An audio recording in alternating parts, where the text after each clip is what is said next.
क्या तुम बता सकते हो कि पिछले जन्म में तुम्हारे किस रिश्तेदार ने तुम्हारे लिए कितना विलाप किया था?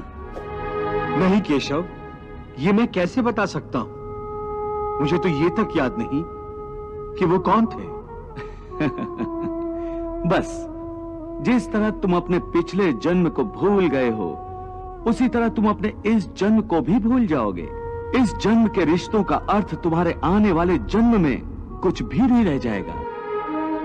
आज अभिमन्यु को तुम अपना पुत्र समझ रहे हो सकता है पिछले जन्म में वो तुम्हारा पिता रहा हो, या आने वाले जन्म में तुम्हारा महाशत्रु बन जाए। आज तुम जिनको अपना रिश्तेदार समझ रहे हो, जिन्हें आदरणीय समझ रहे हो, और इसी कारण उनकी हत्या करने से संकोच कर रहे हो सकता है उन्हीं में से किसी ने तुम्हारे किसी पिछले जन्म में तुम्हारी हत्या की हो। मैं तुम्हें समझा रहा हूं कि केवल शरीर मरते हैं, आत्मा नहीं मरती। इसलिए तुम शरीर का मोह त्याग दो, उनकी मृत्यु का शोक त्याग दो, परंतु तुम्हारा मन उस सत्य को मानना नहीं चाहता। तुम ठीक कहते हो केशव, मैं तुम्हारी बात समझता तो हूं, परंतु मेरा मन उसे ग्रहण क्यों नहीं कर रहा? इसका कारण क्या है? इसका कारण है वो जंजीर जो तुम्हारे मन ने अपने ही गिर्द लपेट रखी है। कौन सी जंजीर? रिश्तेदारी की जंजीर, ये नातेदारी का मोह कि ये मेरा भाई है, ये मेरा मामा है, ये मेरा ससुर है, ये पितामह है।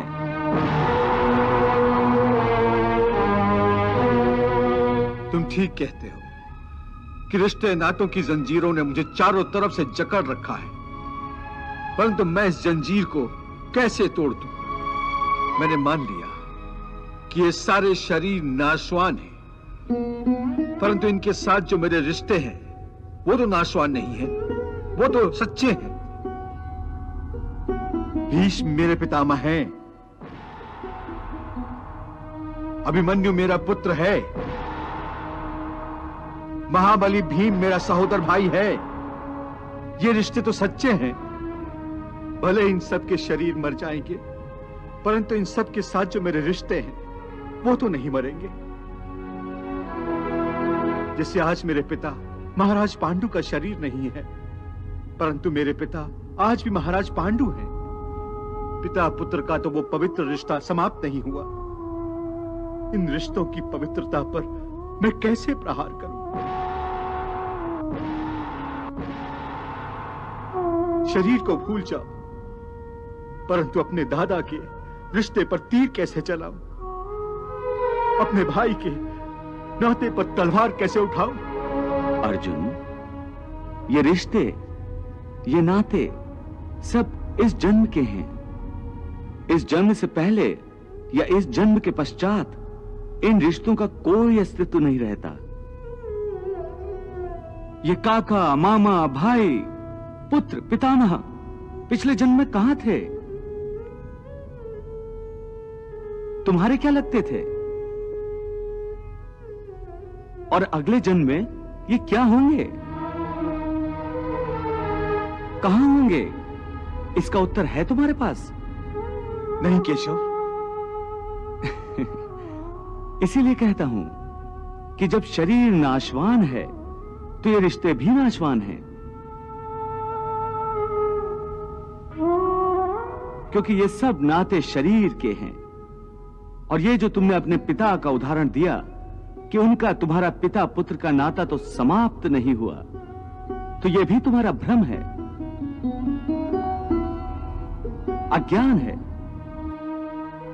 केवल तुम्हारे मन में अभी तक वो रिश्ता जीवित है, क्योंकि तुम अभी तक उसी जन्म में हो, परंतु तुम्हारे पिताश्री इस समय जिस योनि में भी होंगे, उनके लिए वो रिश्ता समाप्त हो चुका है। पिता की बात छोड़ो, अपनी बात करो। पिछले जन्म में जब तुम्हारी मृत्यु हुई होगी, उस समय तुम्हारे सब संबंधी रिश्तेदार रोए होंगे। तुम्हारी पत्नी ने, तुम्हारे पुत्रों ने बहुत विलाप किया होगा।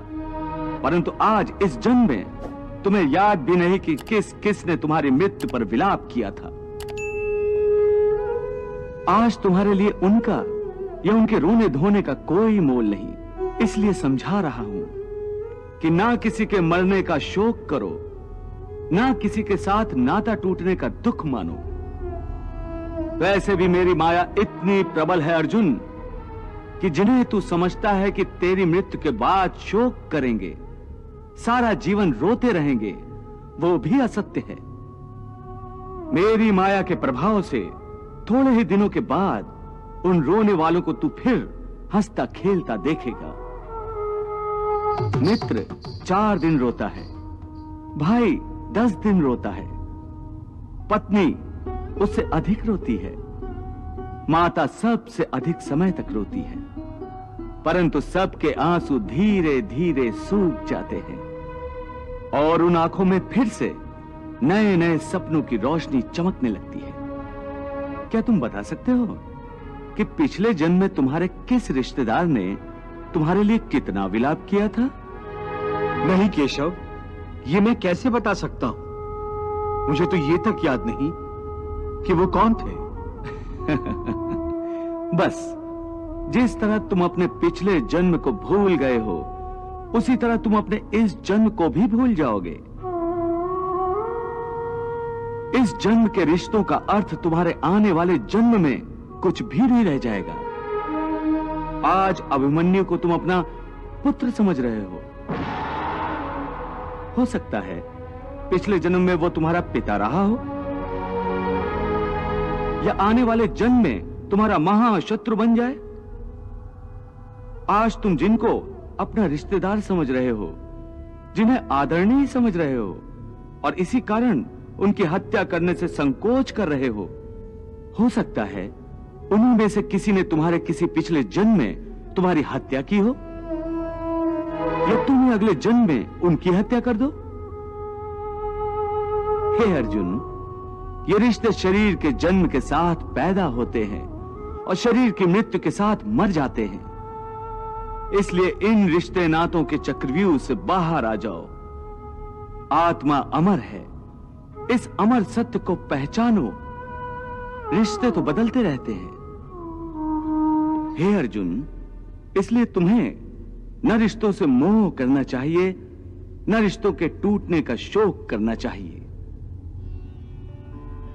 यही सांख्य योग का ज्ञान है कि मनुष्य को एक सन्यासी की भांति सोचना चाहिए कि ये सब रिश्ते नाते मोह को उत्पन्न करते हैं, और मोह इन रिश्तों को इतनी जोर से पकड़ लेता है जैसे एक लोभी पुरुष नदी में डूबते हुए भी धन की गठरी को नहीं छोड़ता।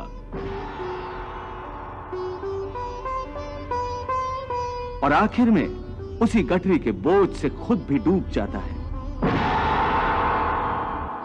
इसलिए अपने मन को सन्यासी बनाओ और इस मोह के बंधनों को छोड़ो, और इस बात पर ध्यान दो कि इस समय तुम्हारा कर्तव्य क्या है, तुम्हारा धर्म क्या है, और उसी के अनुसार कर्म करो।